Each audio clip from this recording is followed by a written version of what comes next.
Hey guys, and welcome back to Middle Earth Monday. In today's video, we are switching it up just a little bit. We are changing tact. Obviously, we were doing the quest for the Ringbearer series, and don't worry, we're not taking away any of that content whatsoever. We're actually going to expand on it because inside this book, I didn't realize until I was reading through the kind of last third of the book that I haven't really kind of paid attention to before. That is an entire other list of scenarios, which is identical for the quest of the Ringbearer, but it adds in all of the extra scenarios that Frodo and Sam didn't take part in. And there's no way I was going to leave all those out. Like, I'm not going to go through a playthrough of Lord of the Rings and not do Helm's Deep and the Battle from Minas Tirith and all those kind of other cool bits and pieces. So that means that there is actually a couple of scenarios that need to happen between kind of leaving the Shire and arriving at Bree. And I thought I would kind of delve into one of them today. And that is, of course, Gandalf visiting Saruman, having that original conversation, finding out that he's a traitor and having a Wizard's Duel. Well, Games Workshop many moons ago released a box set called Wizard's Duel, and it contained a unique sculpt for Gandalf and a unique sculpt for Saruman and the kind of Palantir on a dais. It looked really cool. It was a really nice set. It actually came with Gwahir as well, but that bit happens later on, so I didn't bother painting Gwahir. In today's video, we are going to paint up both Gandalf and Saruman for that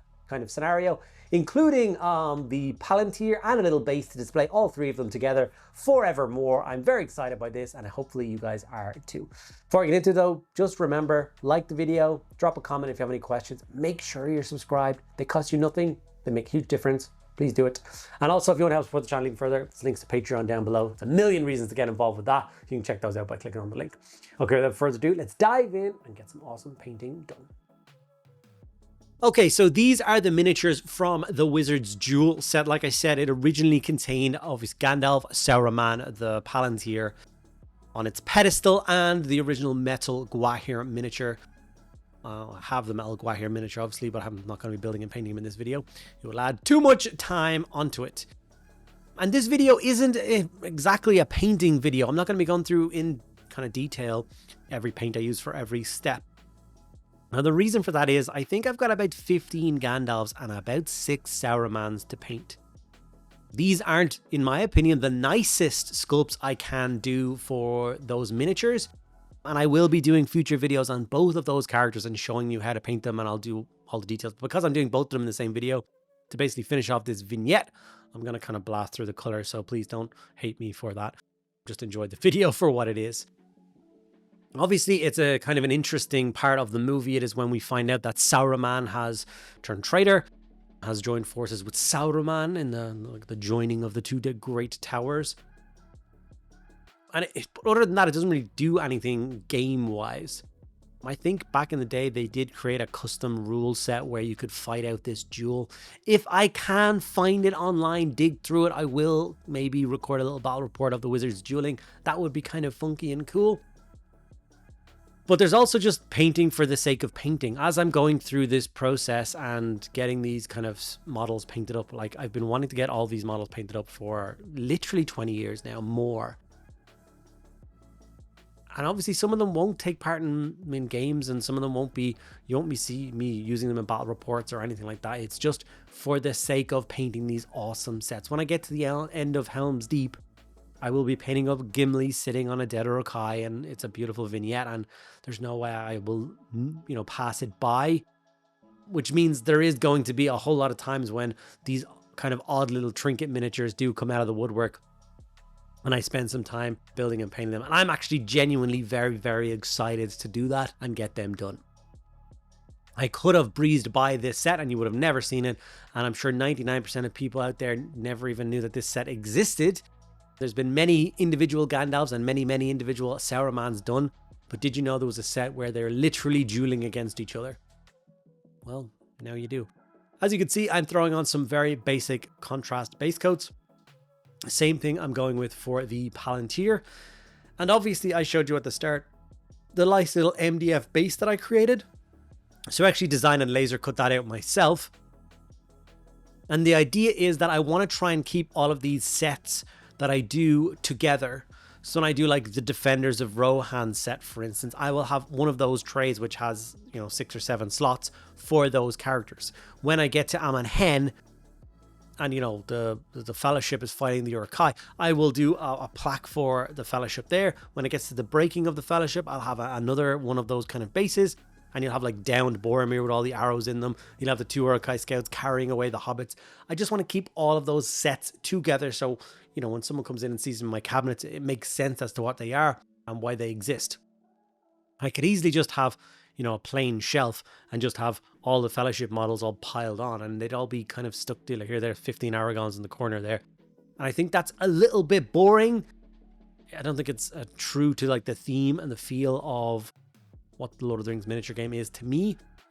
So hopefully you guys are excited to see this. Now, obviously, this is the most boring version of the display base that I'm doing here, because obviously it's supposed to represent the floor of Saruman's tower, which is just kind of a bluey, greeny marble. I just put a slight bit of texture paste on it.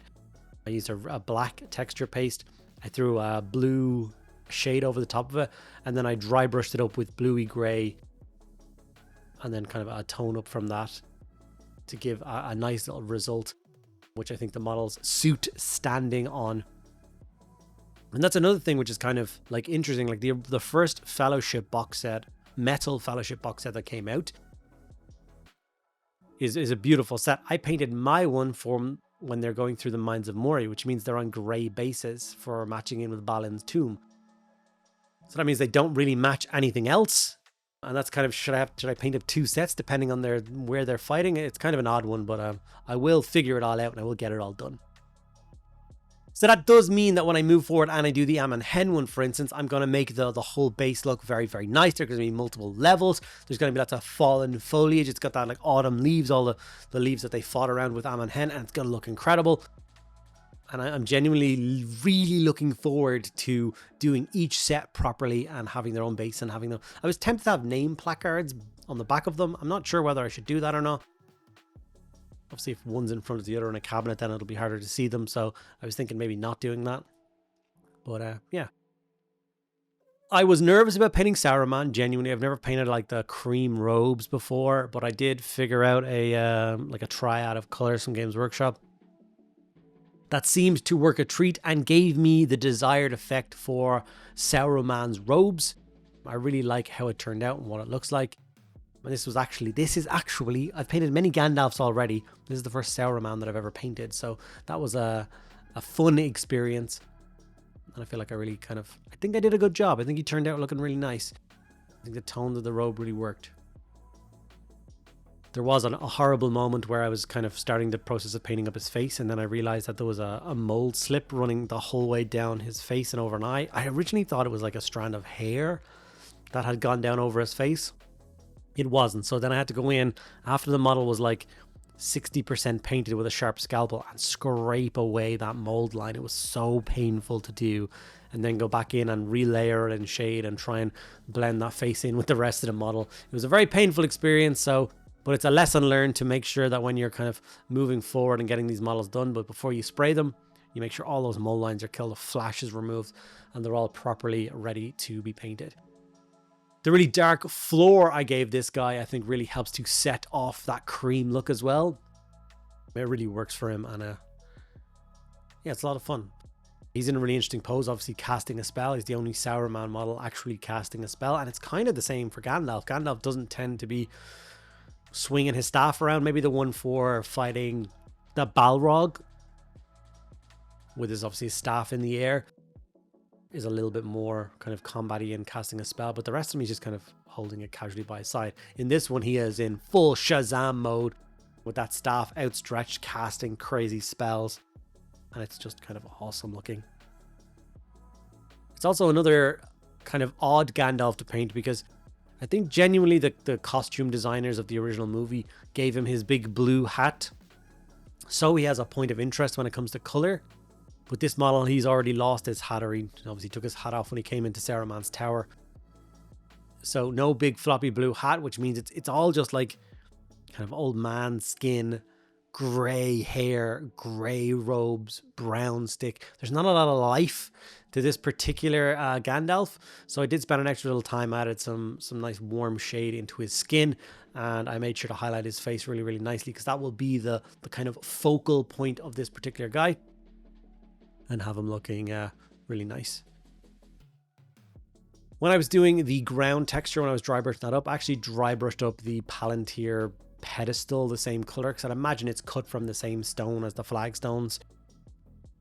The mad wizard cast it out as something and made it kind of come into existence, which made it as a really nice base. But when it came to the eye itself of the Palantir, I decided to paint it as if Sauron is currently looking through it. So the idea of when Gandalf puts his hand on it and accidentally sees that flash of the eye.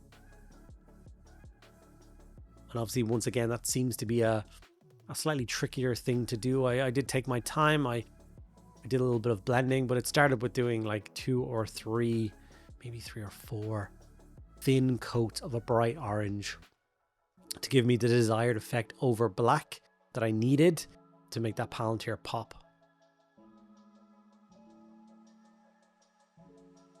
Sorry that it's not focusing here. It's always really annoying. The camera never really knows where to focus on such small models, and it can be a little bit frustrating. But like I said, a couple of thin coats of orange went over the top of the Palantir. And after that, we moved on to yellow. And when I started applying yellow, I went a little bit more kind of harsh. And before it had dried, I went back in with the orange and kind of blended the 2 colors together to make it kind of work and make it look really natural and look really cool. And then obviously we went down the middle with a nice big black slit, which will obviously represent the pupil of Sauron's gnarly eye.